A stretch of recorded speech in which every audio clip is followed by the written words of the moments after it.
Hey guys, look at this.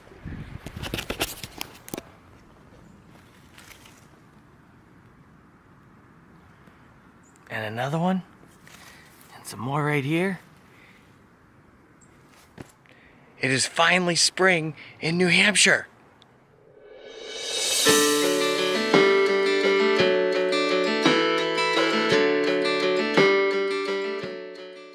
Look around, look behind me. There's no snow on the ground anywhere. Finally, I can't even tell you, I'm so excited to get started planting in the garden. And check this out, ready? I got my tractor back. It's April 24th and it's finally spring. We got daffodils coming up, we got crocuses, and what else we got? Tulips are coming up, and I got my tractor back. So it was about a month and a half without my tractor. We lost so much time clearing the pond to the point that I don't even know if that's going to happen this year. But I wanted to give you a quick update. There's so much going on. We're actually getting ready to start working on the big barn this week so that we have a place to store all of our stuff from our house when we move up here. But I wanted to take a few minutes, give you an update, and show you the modifications to my tractor that the guys did to prevent damage in the future, hopefully. And there's a little bit more I need to do, but take a look at this.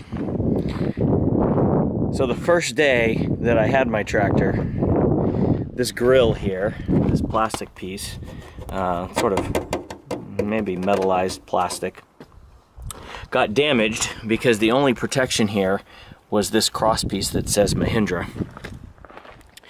And when the arm for this loader was up in the air, there was nothing protecting the grill under there, you can see, right down in there.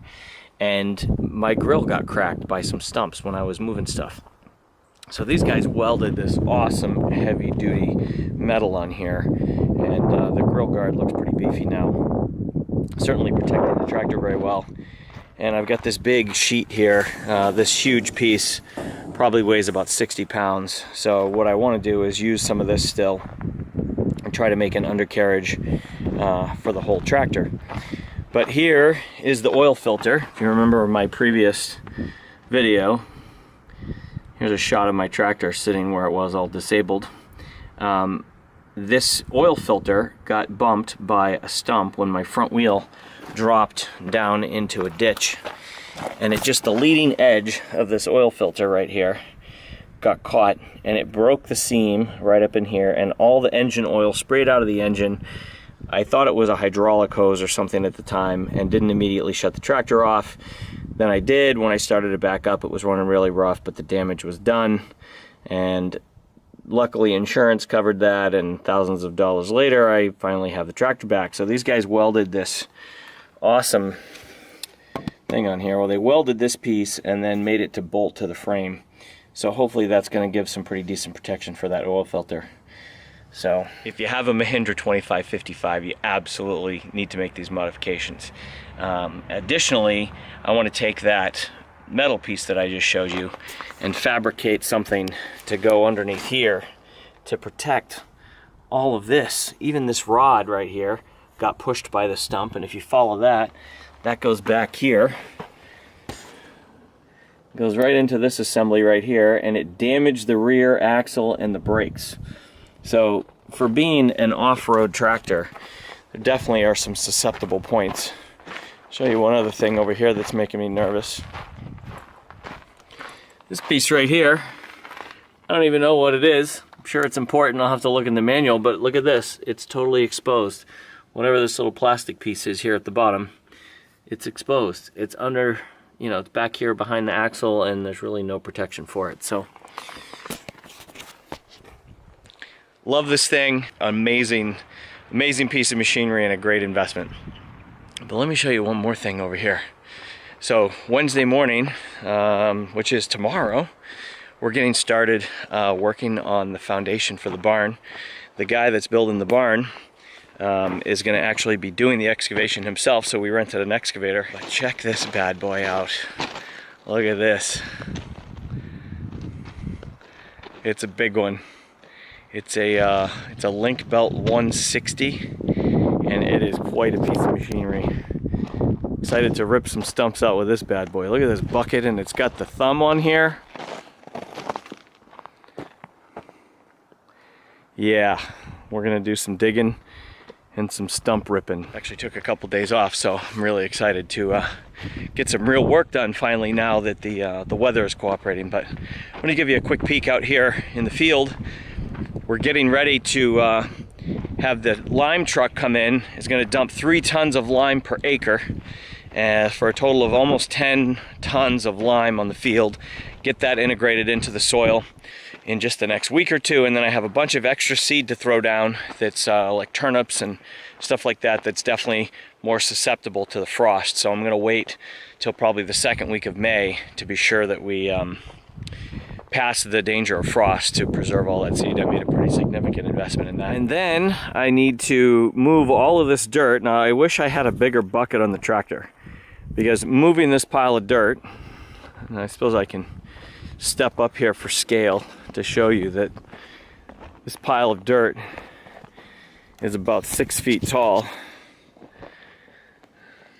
So this pile of dirt behind me is about as tall as me. I have no idea how to calculate what that is in yards, and I haven't measured my bucket yet to see what the capacity is, but that's a significant number of bucket loads right there to get this pile moved. And there's even some more over here. So I knocked this one down quite a bit, and then there was another one out in the field that I've managed to get rid of. But it's just time. It's amazing how much work this tractor does, but it still takes a lot of time to scoop up a load of dirt and then move it over there. But I'm so excited to see this in another month, and happy to share it with you guys to see what this is going to look like in a couple weeks when this is all greened up. And then of course we're still dealing with all the mess over here. I still haven't even figured out how we're going to get rid of all the stuff that's over here. Certainly have good use for all the wood chips there. That's all going to get integrated into the orchards and the garden beds and everything. Getting started on all that pretty soon. I've got 3 truckloads of composted manure coming. And then we've got that over there. So we also cut down some logs for the mushroom project finally. I'll show you that real quick. It's the end of my work day, so I'm gonna fire up the tractor here in a few minutes and move some of the logs over here in the area that we are gonna be digging the foundation for the big barn over the next couple of days. So I'm gonna get that stuff out of the way, get the foundation dug, and then do some other excavator work over the weekend. Try to get the manure guy to deliver that stuff maybe next week so I can get that spread. And I picked up a little 6-tine cultivator for the tractor that goes on the 3-point hitch. I'm gonna use that to kind of break up the soil, and then the York rake to smooth it out and get that manure integrated. And I'm probably gonna do like a 5,000 square foot garden. So I've never had unlimited garden space. In my next video, I'll show you all my plant starts at home. I've got 450 plants that we started, and I've got tons and tons of seeds. I'm trying a whole bunch of stuff.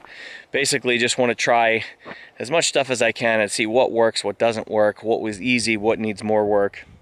I'm going to plant a bunch of root type vegetables.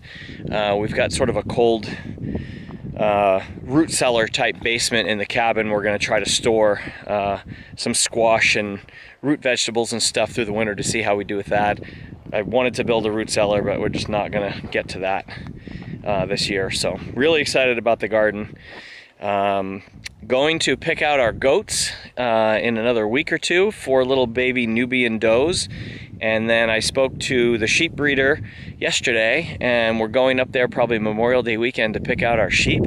So we're getting a ram and a companion ram that's a weathered ram, and then 6 ewes, which is probably a combination of yearling ewes and their babies. So it's going to get exciting around here pretty quick. Also working on putting together my plans for the meat birds. We're going to be raising about 100 or 150 meat birds this summer in chicken tractors. So look for those videos coming up pretty soon. Taking on a lot, but I'm dabbling. I want to get as much of this stuff done and try it out this year. On top of that, we got 550 trees coming that I got to get planted. I'll do a separate video on the trees that I've been ordering from the state nurseries and share with you some really good deals. You can pick up bare root trees that are probably 2-year-old saplings that are about 2 feet tall, anywhere from 40 cents to $1. You can get nicer, 5 to 6-year-old and maybe even a little bit older apple and fruit trees and stuff from places like Stark and Burnt Ridge and Coldstream that are much more expensive, anywhere in the neighborhood of like $10 to $30. But the smaller bare root trees are really easy to plant. A lot of the hickories and walnuts and stuff that I bought are small saplings like that. You basically just kind of dig a little slot hole in the ground and seed it like that. And then I bought some tree tubes to protect them from both the deer and my goats, because I'm going to be using the goats to help graze those hillsides to keep all that brush down. So much going on. I've been so busy I haven't been able to get another video up, but I wanted to kind of give you guys an update on some of the stuff going on. I'll get an update video here in just a few days on all of the plant starts and the cheap little $40 greenhouse that I got at Ocean State Job Lot or Big Lots. You guys probably have those stores. There's this great little greenhouse. The cover alone was worth $40, and it's got plastic sort of junction hubs, and the little poles, I don't know if they were probably steel poles, just press fit together. It took me about 15 minutes to set the thing up, and it's great. It got all of the plant starts out of the house because I had 450 plant starts on the dining room table. So that's about it for today. I just wanted to give you a quick update on the tractor and the excavator, what's going on this week, and I will try to get some more videos up in the very near future, because like I said, things are starting to happen really fast, and it's going to get exciting around here really quickly. So stay tuned. Hope you guys are doing well and enjoying spring finally. So excited to see those crocuses come up today, and I can't wait to get started planting my garden and seeing all of this big area here turn into green pastures.